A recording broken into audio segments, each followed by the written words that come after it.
فرماتے صحابہ نہ بات کر رہے تھے، اور بات یہ کر رہے تھے کہ یار لوگوں کو گناہوں سے کیسے روکا جائے، لوگوں کو گناہوں سے گفتگو صحابہ یہ کر رہے تھے۔ عبداللہ ابن عمر کہتے ہیں بیٹھے تھے اور یہ گفتگو کر رہے تھے کہ گناہوں سے پلاننگ جی ہوتی تھی، ان کی جو محفلیں ہوتی تھی نا بیٹھ کے، وہ خوش گپیاں نہیں ہوتی تھی بلکہ وہ تبلیغ کی، جد و جہد کی، لوگوں کو برائی سے منع کرنے کے لیے بیٹھتے تھے، اس پر منصوبہ بندی کرتے تھے، پلان کرتے تھے، آگے ترتیب دیتے تھے۔ گفتگو ہو رہی تھی تو اب آپس میں بات ہونے لگی کہ کون سا گناہ زیادہ برا ہے جس پر سب سے پہلے کام کیا جائے۔ تو دور ایک صحابی بیٹھے تھے، ان کا نام تھا عبداللہ ابن عمر، ایک عبداللہ بن عمر ہے اور ایک عبداللہ ابن عمر ہے۔ حضرت عبداللہ ابن عمر دور بیٹھے تھے، بڑے سمجھدار سیانے باریک بین آدمی تھے۔ تو حضرت عمر فاروق اپنے بیٹے سے کہنے لگے جا عبداللہ ابن عمر سے پوچھ کے آ کہ سب سے سخت گناہ کون سا ہے۔ توجہ ہے میرے بھائیوں، ادھر دیکھیے گا میری جانب، پوچھ کے آ کہ سخت گناہ کون سا ہے۔ عبداللہ بن عمر رضی اللہ تعالیٰ عنہ کی خدمت میں جب عبداللہ ابن عمر گئے تو جا کے کہنے لگے کہ صحابہ پوچھتے ہیں کہ آپ نے زیادہ وقت گزارا ہے نبی رحمت صلی اللہ علیہ وسلم کے پاس، تو بتلائیے برا گناہ کون سا ہے، سب سے سخت گناہ، تاکہ سب سے پہلے اس پر پابندی لگائی جائے، اس پر محنت کی جائے۔ تو حضرت عبداللہ ابن عمر کہنے لگے صحابہ کو جا کے بتا دو کہ سب سے برا گناہ شراب پینا ہے، سب سے برا گناہ، اور یہ ام الخبائث ہے، برائیوں کی جڑ ہے، گناہوں کی ماں ہے، یہ بنیاد ہے، باقی گناہ اسی سے شروع ہوتے ہیں۔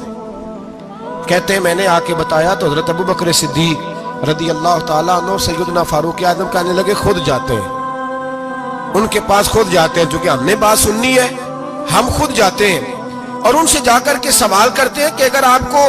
اس تفصیل کا پتہ ہے نا تو اس کے پیچھے بھی کوئی تفصیل ہوگی جو میرے نبی پاک نے بیان کی ہوگی صلی اللہ تعالی علیہ وسلم، اس تفصیل کا بھی آپ کو پتہ ہوگا جو نبی پاک نے بیان کی ہوگی، اس بات کے پیچھے جو بیک گراؤنڈ ہے، جو پس منظر ہے۔ فرماتے ہیں کہ ہم اٹھے، عبداللہ ابن عمر کے پاس گئے، ان سے جا کے پوچھا کہ جناب آپ نے یہ تو فرمایا ہے شراب ام الخبائث ہے، تو اس کے پیچھے پس منظر کیا ہے؟ تو عبداللہ ابن عمر کہنے لگے یہ میں نے اپنے پاس سے نہیں کہا، یہ میں نے نبی پاک سے سنا ہوا ہے۔ حضور سید عالم صلی اللہ علیہ وسلم بیٹھے تھے تو حضور نے فرمایا شراب، یہ نشہ، یہ برائیوں کی ماں ہے۔ اور پھر حضور نے ایک مثال بیان فرمائی، نبی رحمت علیہ السلام نے فرمایا بنی اسرائیل کا ایک واقعہ ہے، ایک خوبصورت جوان تھا، ایک عورت کا دل آ گیا اس پر۔ یہ یاد رکھ لیں، ہم لڑکوں کو منع کرتے رہتے ہیں لیکن ہمیں گھر کی بچیوں پر بھی توجہ دینی ہوگی، ہمیں ان کے فون پر بھی نگرانی کرنی ہوگی، ہمیں وہاں بھی غور کرنا ہوگا، اس لیے کہ اگر کوئی بچی گنجائش نہ دے تو میرا خیال ہے کہ لڑکا جرت کرنے کی طاقت نہیں رکھتا، تو وہاں بھی ان کی اماں سے کہے کہ پابندی لگائے، بچی کسی کا موبائل لے کر کے کہیں اس کو استعمال تو نہیں کر رہی، اس پودے پر بھی توجہ دے، درخت بننے سے پہلے اس کی بھی نگرانی کریں، یہ بھی بڑا ضروری کام ہے۔ عورت کا دل آ گیا تو نبی پاک علیہ السلام فرماتے اس نے کوئی بہانہ لگایا، کسی کو کہا کہ اس نوجوان کو بلا کے لاؤ، اس کو کہو کہ ہم نے کوئی گواہی لینی ہے تجھ سے۔ وہ نوجوان آیا، ایک کمرے میں داخل ہوا تو اگلے کمرے میں لے گئے، وہاں داخل ہوا تو اس سے اگلے کمرے میں لے گئی، وہ داخل ہوا تو اسی طرح 7 مکفل کمروں میں لے گئی۔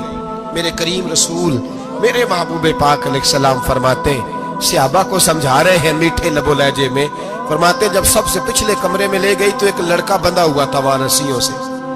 شراب کا پیالہ پڑا ہوا تھا، اور بی بی کہنے لگی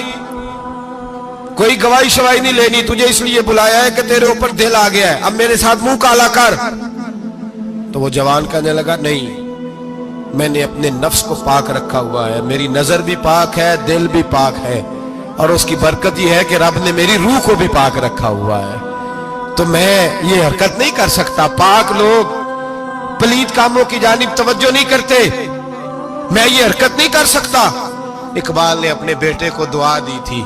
اس نے کہا تھا حیا باقی نہیں ہے زمانے کی آنکھ میں، خدا کرے کہ رہے تیری جوانی بے داغ، خدا کرے کہ رہے تیری جوانی بے داغ۔ کہا میرے ساتھ منہ کالا کر، اس نے کہا میں نہیں کرتا۔ کہنے لگی چل پھر اس کو قتل کر،